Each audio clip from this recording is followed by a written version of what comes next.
So the hush money case, the opening statements scheduled to begin today. I'm joined now by two people I know very well because they're former colleagues. One of them is a very dear friend. One of them is is an okay friend, but one of them is a very dear friend. First up is attorney, CNN commentator, and former South Carolina State Representative Bakari. He's also the author of a new book. You wouldn't know it, because he's got like 18 behind him. That was sarcasm. It's called The Moment: Thoughts on the Race Reckoning That Wasn't and How We All Can Move Forward Now. Congratulations on the book. Bakari, we're going to talk more about that. I'm also joined by CNN legal analyst and former Brooklyn DA Callan. Gentlemen, thank you very much. I just want to get into it because we're talking about this whole thing. By the way, this is an unprecedented moment. If anyone should be paying attention to the news now, they should be paying attention. They should be paying attention to the news now. This is very consequential to the country. But let's start with talking about 37-year-old man in front of the courthouse last week, Friday, right, where he self-immolated. He set himself on fire. Listen, that says it all, Paul, when you're talking about this case. It was just such a bizarre, horrible incident. I was speaking to somebody today who actually witnessed it from the windows around the scene, saying that the flames were jumping in the air almost 20 feet, and that firemen initially had a tremendous amount of difficulty putting the flames out. So it was a horrific scene to watch a human being burn to death like that, as all of the national press, international press, saw on that horrible day. And Bakari, both of us were watching it, and we were our colleague, your current colleague, my former colleague, Laura Coates was there, and I mean, what a horrific thing for anyone to witness, but to have to keep your composure as you're live on television. Wow. It harkens back to a day where, we were really, really good at covering live news. I mean, she went into reporting it play by play because if you remember or heard her words, she initially thought that it was a live gunman or shots were being fired. And you saw the changes. And to self-immolate in front of the world, as Paul stated, there were so many cameras. And so, on social media, those images, I really feel bad for his loved ones because those images, they live with us forever. You see him actually being put on the gurney. You literally see his body completely burned. And it was just for the world to see that outside of this trial, I think encapsulates a lot about where America is. Our former president is standing trial, somebody with severe mental health issues, self-immolated, and the world covered it. Yeah, I'm surprised that those images were on television, but I think in the moment people were so surprised they didn't know what was going on. And I think once they got, their senses and they realized what was happening, they quickly pulled the cameras off. Bakari, let's talk about the jury. 12-person jury. I think it's 7 men, 5 women, and then there are 6 alternates. What's your impression of this group? For me, I think, seeing in Fort Dyer where you're able to see where individuals get their news from, the questions you're able to ask. When I try cases, I have a criminal trial coming up, a double murder and 8 attempted murders. Coming up May 20th, you ask questions like, do you contribute to MAD? Are you a member of the NRA? What bumper stickers do you have? And one of the most interesting things in this case is what news do you consume? I was talking about juror number 5 just a moment ago, how she gets her news from TikTok and the Breakfast Club. That is going to be a very interesting juror. We have one juror that's a black person, right? There was one juror that only gets their news from Truth Social. So you have is a wide that news though? Well, look, I think look, this is where our conservative streak comes out. This is where my conservative streak comes out because it's a level of individual responsibility of where you consume news. Like you have to take the effort to go and click. And so that tells you a lot about people's psyche. I got to tell you though, that you say that, look, I have been away from CNN for a year on the 24th. I think it's the 24th. More people recognize me from TikTok on the street and from YouTube than they did when I was on CNN. I get stopped more now and asked for people to engage and take pictures than when I was just on CNN. That's because you're certifiably a B+ celebrity. But Paul, in all seriousness, what do you think about this jury?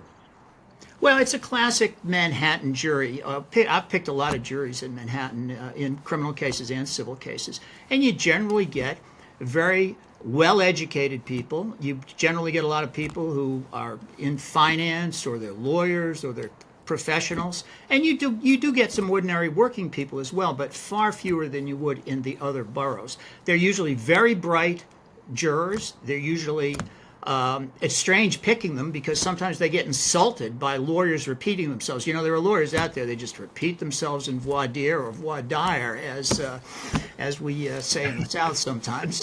Yeah. And they'll come right back at the lawyers and say, hey, that question's been asked 3 times. Could you move on, counsel? So it's kind of nerve-wracking, the level of, education and brightness of these jurors, usually in Manhattan. Who won the jury selection, you think, Paul? Who won? Prosecution or the defense? Well, the prosecution kept an attorney on the case, which I found to be very strange. Usually we try to knock attorneys off the case if we're prosecutors because attorneys hyperanalyze everything and maybe hunt for reasonable doubt in a way that jurors don't. Now, the fact that they left a lawyer on the jury suggests to me that they're very confident in the merits of their case. They're confident that when this lawyer looks at whether each individual count has been proven, that as a matter of law, it has been proven. So I think it shows confidence, that they have great confidence in this jury and in their case. Did anyone win? Am I asking the right question or wrong question, Bakari? I don't necessarily like the question because juries, as Paul will tell you, are the most fickle body we have in all of our democratic institutions. I can't tell you which side won until they bring back a verdict, and then that will be the side that won. I think that the prosecution did a great job of picking a jury, but I can also say the defense is doing the best they can with what they have. They can't win this case on the facts and on the merits. They're going to have to create a circus. They're going to have to make it extremely muddy. And sometimes criminal defense lawyers, that's all we have. We have to make it muddy, and we have to find some place where a reasonable doubt can reside. Well, also, as well, there's a court of public opinion. When you say they're going to have to play dirty and they're going to have to, they're going to have to create a circus because there's so much publicity around this. I don't think there's been any, I guess the last time was O.J. Simpson, that there was this much publicity and where people wanted to know what was happening, attention around a court case. Do you think that's going to have any effect on the jury, Bakari? Because I know people say they tell them not to watch television, they tell them not to tune into media, whatever. But I mean, you guys can tell me if you. I think that they do. No, I mean, it's going to have an effect. Juries they're human beings. They're going to pay attention to the things around them. They're going to pay attention to their families. What I'm interested to see, and I don't know this judge, I don't know the people who are prosecuting the case, I don't know the defense attorneys, but I'm interested to see how they change or if they change because of the media pressure. You remember Judge Ito became a household name because of how he acted or interacted. But that was cameras in the court. That was a little bit different.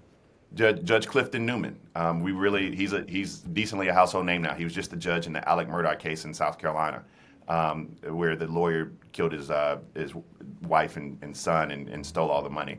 And so I'm interested to see if these personalities change because of the attention around it. I know there are no cameras. I don't understand why there are no cameras in the courtroom. Can anybody explain that? I don't get it.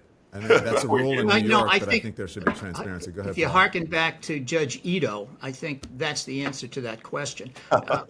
Cameras are allowed in the courtroom in New York if the judge wants a camera in the courtroom. But I was involved in the civil case, O.J. Simpson's civil case, and we did not have cameras in the courtroom, and we proved that O.J. committed the murder and got a verdict of over $30 million for the Browns and the Goldman families. It was definitely the cameras and not the lawyers, obviously. There were no cameras in that courtroom, though, and there was much less playing to the cameras, much less obstructive behavior by the attorneys. And I suspect that that's what the judge in Manhattan is looking at, saying, I've got to calm this down a little bit to get this trial done and to get it tried properly. Do you think you think those alternates will be used, Paul, because of the pressure that's on? There's a lot of pressure, and there were several jurors who said, look, I didn't realize that I was going to have this level of anxiety.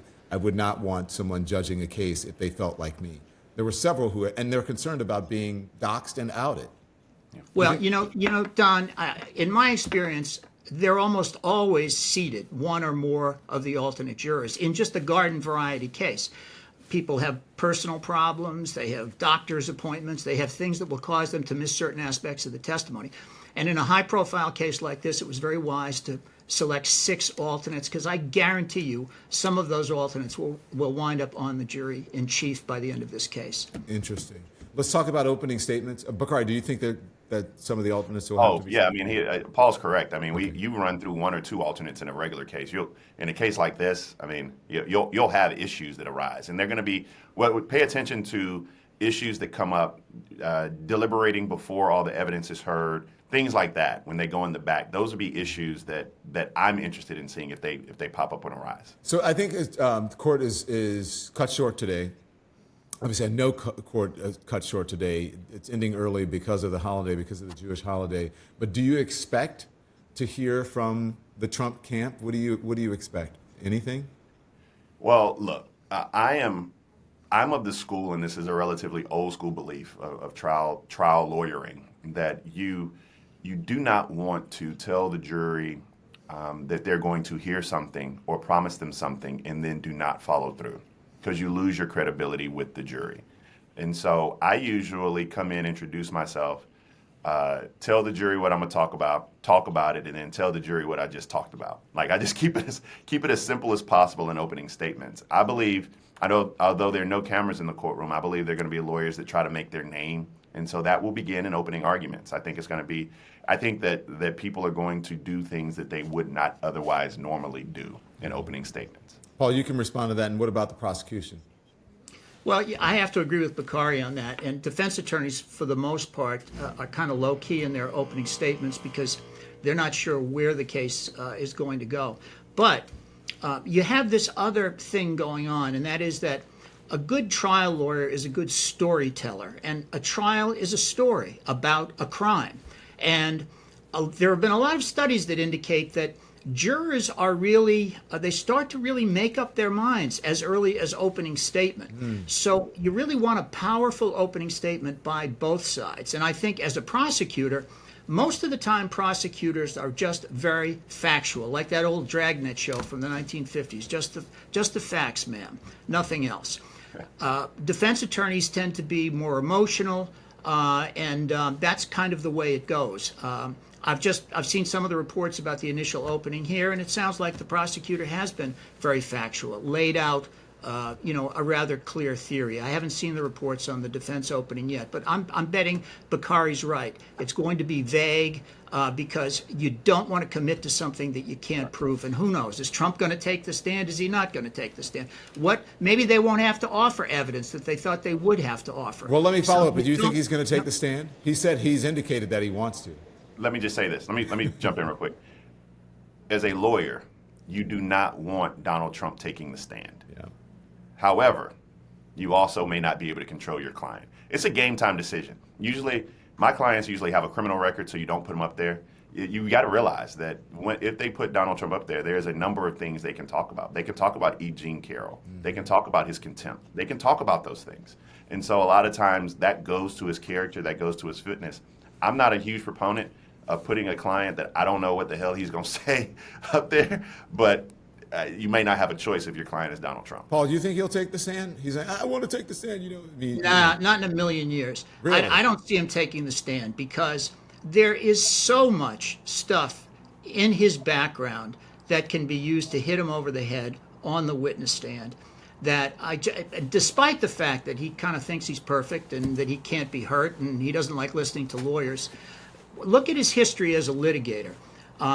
He fights every single case until one point, the trial. And then you know what happens in all these civil cases? Thousands of them he's been involved with as a businessman. He settles the case because he doesn't want to appear on the witness stand and open his life up to cross-examination. According so I don't think he to will the take New the York stand. Times, asked about taking questions. He was taking questions on Friday from reporters at Mar-a-Lago in Palm Beach. Mr. Trump, when asked whether he would take the stand, responded that he would.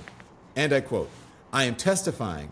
I tell the truth," he said, standing just off the sunny patio of a private club with Speaker Mike Johnson behind him. "I mean, all I can do is tell the truth. And the truth is that there is no case. They have no case." You think that's all bluster? It's bluster because, he's taking the stand right now on his own terms.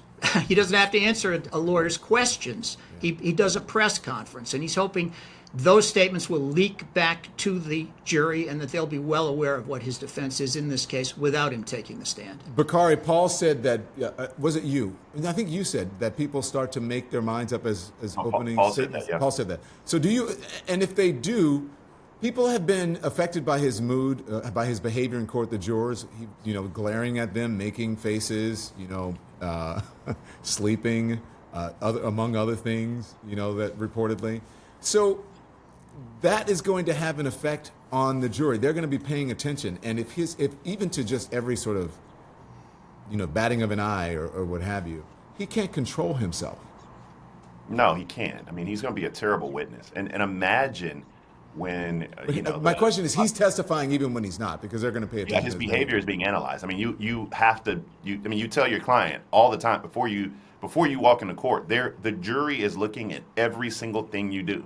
As a lawyer, they're looking at the way you dress, at your shoes, the way you interact, you smile, you nod. I mean, do you stand up when they walk in? All of these things.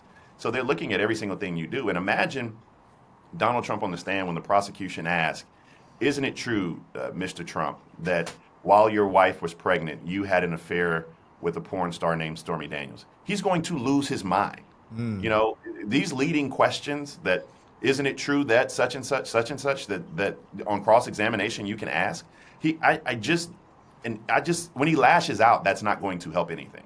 But him just sitting there having to listen to people, say the most awful things about him, and he's used to people, he's used to adulation, right? When he walks downstairs at Mar-a-Lago, people applaud. He goes to dinner at night or whatever, people applaud. They go over to his table or he walks over. He's used to people sort of celebrating who he is. So to sit there and hear all of those things that people are saying about him, he's going to have to react. He can't help himself. He's going to go, that's false. Or, maybe he'll call Stormy Daniels horseface as he does. I'm just saying. Do you think I'm wrong, Paul? No, he'll want to respond, but let's face it, when you look at Trump, he's a classic salesman, and he always has a good read on his audience. And, there's arguments about how much money he really has. But, in the end, he owns a helicopter and an airplane and a big house in the sky in Manhattan. So he's a legitimately rich person. And he's become that way because of his sales skills. He's selling real estate. He's selling the Trump brand. All of these things have put him in the money throughout his life. And I think that as a result of that, he's going to look at this audience, this jury, and say, I'm better off giving a press conference on the courthouse steps or doing a post on Truth Social rather than submitting to cross-examination in front of this audience. And I think in the end, that'll be his assessment, that he works the camera better than the courtroom. And so there are no cameras in this courtroom, so what's the point? Don, let me also add real quick. I mean, one of the referee in this, I don't think will allow Donald Trump to lash out the way he did in the civil case. I mean, Donald Trump, if he lashes out, will end up in jail for a moment. I mean, this judge will hold him in contempt. And I think he knows that, and I don't think he's ready for that. You think he's going to go, you mean that little jail, the one that's right there in the courthouse? He's not going to go to Rikers. Well, I don't know where they put you when you get found. No, they put you in the base. They believe me, I've interviewed a lot of clients. As a matter of fact, the thing he will hate the most is the bologna sandwich they're going to serve him for lunch. And he's not going to get a Diet Coke with it either. They keep them right in the courthouse during the trial period. Now, if he's sentenced to 2 weeks in jail or something, that could wind up being Rikers Island. Wow. Do you see that happening? The only way he goes to jail is if he's found in contempt, which with his behavior may be a possibility. If he's found guilty of this crime, he's not going to prison, though. He's not going to jail. No, he's not going to go to prison if he's found guilty of this. They're going to figure something out. Highly unlikely. I agree. Because, look, he's easily compromised as a former president. He knows too much, right, to be put in prison. And they can't put him in isolation. The only charge, I mean, if you look at his federal sentencing guidelines, even for the classified documents case and the insurrection case, I mean, he doesn't have a criminal history, so his criminal history is 0. And the federal sentencing guidelines, I don't even think those would put him in jail. I think the only way that he would end up in jail would be if he's found guilty of those RICO charges in Georgia whenever that time comes. So it sounds like this panel is saying he could go to jail, but not prison. Jail for contempt, but not prison for the charges. Probably not. Interesting. Yeah. That's interesting. So I know that you guys, you're attorneys, and you look for things that sort of indicate where this is going. What are you guys looking for this week? First with you, Bakari. This week, I'm just looking for the table to be set. I think this case is a little bit like unsweet tea, which is it ain't the strongest case in the world. I don't think it's the most exciting. I don't think it's the most ripe. I do think the former president committed a crime, so you have to prosecute it. But I just don't. I'm looking to see what the prosecution knows that the rest of the American public does not. Why don't you tell that to Michael Cohen, who actually did go to prison for this? Oh, I know. Well, I mean, Michael Cohen. Yeah, trust me. That's why I said both of them are a crime. It's just, for me, this case should have been brought if it was going to be brought a couple of years ago. Yeah. I just think it's kind of stale. I'm interested to see what the prosecution has that we don't know yet. Yeah, Paul, what are you going to be looking for? Well, the opening by the prosecutor this morning said a lot about where they're going, and I was very impressed with it. By putting David Pecker on the stand from American media and the National Enquirer, they were laying out this catch and kill thing that was going on for years with Trump. Whenever somebody besmirched his reputation in any way and it was going to break in the press, the National Enquirer went out and paid a lot of money to lock the story down and make it a National Enquirer story. And then they would either never publish the story or they would kill the story. It was catch and kill. Now, this organizational structure then he uses in his presidential campaign. All the more reason now he's got to protect his reputation. So he uses the National Enquirer and American media to go out and crush adverse stories about his personal life. So I think they're setting up the motive here, the corrupt motive that he had to influence the election very, very early on. Because remember, this is a case, it's easy as hell to prove that he tampered with and fraudulently made entries in his checkbook, in the ledger of the Trump Organization and other places. That's a given. But to prove that it was done to help his presidential campaign is the hard part. And I think they're coming on strong right from day one in the opening statement. I think, Bakari, I was just like you. I felt it was a very weak case of all the cases that I've seen. But I think it's gotten stronger. I think prosecutors have thought it through, and they think they can prove this. And you know something? I think they may very well prove his guilt. I think it was a smart move for them to bring David Pecker on, because he encapsulates what this is all about. I mean, Stormy Daniels obviously is a big player here. Yeah. Michael Cohen is obviously a big player because he went to prison for it. But this lays out, as you said, Paul, exactly what was happening. Pecker didn't come into play, this Inquirer thing, until August of 2015. He went down the escalator stairs at Trump Tower and announced it was June or July of 2015. So they were trying to get their ducks in a row. So they're setting out a timeline here and the evidence to show what is happening. Okay, let's move on, because I want to talk about something that I think is extremely important as what's happening in that courtroom. And that is my friend Bakari's book. Bakari Sellers has a book on top of the madness of this trial. He's got a book coming out. It is called The Moment, Thoughts on Race Reckoning That Wasn't, and the race reckoning that wasn't, and how we all move forward from now. I would like to know the answer to that. So tell me about it. How do we move forward from now? So, Don, this book, the Moment, actually identifies a time when I was on CNN this morning with Allison Camerata, and we were in John Berman. And I was on in a segment with Dante Stallworth immediately after Felonious Floyd. And it was back when we were doing TV from our homes. My head was scruffy, had my beard, and I had just gotten out of bed. Look. Yeah. And my twins were in the bed with me, and my daughter was upstairs. Everybody was doing virtual learning. And I heard Ben Crump and Felonious talk about George Floyd. And when it came to me, they asked me a question about the pain that I felt, and I began to break down and cry because I was thinking about my kids and my daughter, and what do I tell them at being black in America? And at that point in time, I think maybe it's my youthful naivete, but I think we all thought that we were on the precipice of change in this country. And when you look around, not only did we not make progress, but I would argue that we've gone backwards. And whether or not you're talking about the 1,600 books that have been banned, whether or not you're talking about the the assault on diversity, whether or not you're talking about the abortion laws in Arizona from the 1800s. And so what I wanted to do was not only identify problems, but also talk about the solution and how we move forward.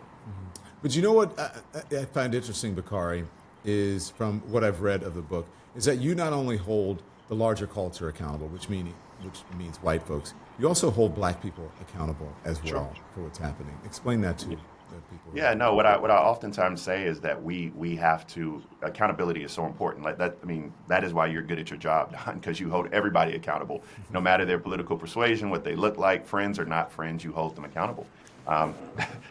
You were holding Elon Musk accountable, but that's a whole nother story. And so, yeah, I talk about in the book. In particular, I talk about Stephen A. Smith, Jason Whitlock, and Ice Cube as black men who do us a disservice, and it's not because they're contrarian. I get contrarian thought, but for me, it's because they prop up and give credence and validity to the Tucker Carlsons of the world, to the Sean Hannitys of the world, to the Clay Travises, etc. And I just fundamentally have a problem with that. And if I'm not unwilling to call them out, then my words to a larger community they ring hollow. Yeah, and also it's good for people to hold a mirror up sometimes, because all of us need a mirror held in front. Because I've had several times where That's called marriage. That's called marriage. But I've been at points, Bakari, where you and I have held mirrors to each other and we talk and say, hey, listen, what's going on? Spike Lee and I had that same thing. Spike Lee and I had it out in a green room, and now we are, we couldn't be cooler. The same thing with D.L. Hughley. I look for people, especially people, my own people, to hold me accountable, to hold up a mirror. And I think that it is important that you're doing this, that you're doing what you're doing, because those people can't see themselves. They can't see. They are blinded by positioning themselves, putting themselves in the right position so that they're in the right profile, not necessarily doing what is right, but doing what makes them the most money and gets them the most attention. Yeah, and I would argue that the most powerful piece that Dr. King wrote was the letter from the Birmingham jail. And that letter was about accountability for our people. It was about accountability for black ministers throughout the South. And so I'm not saying the moment is comparable to the letter from the Birmingham jail, but I am saying that I took that same tact. Yeah.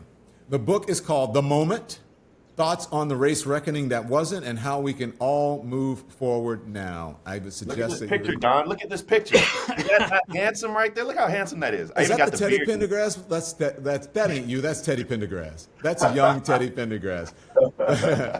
Paul, it's good to see you. Bakari, I love you. I'll see you soon.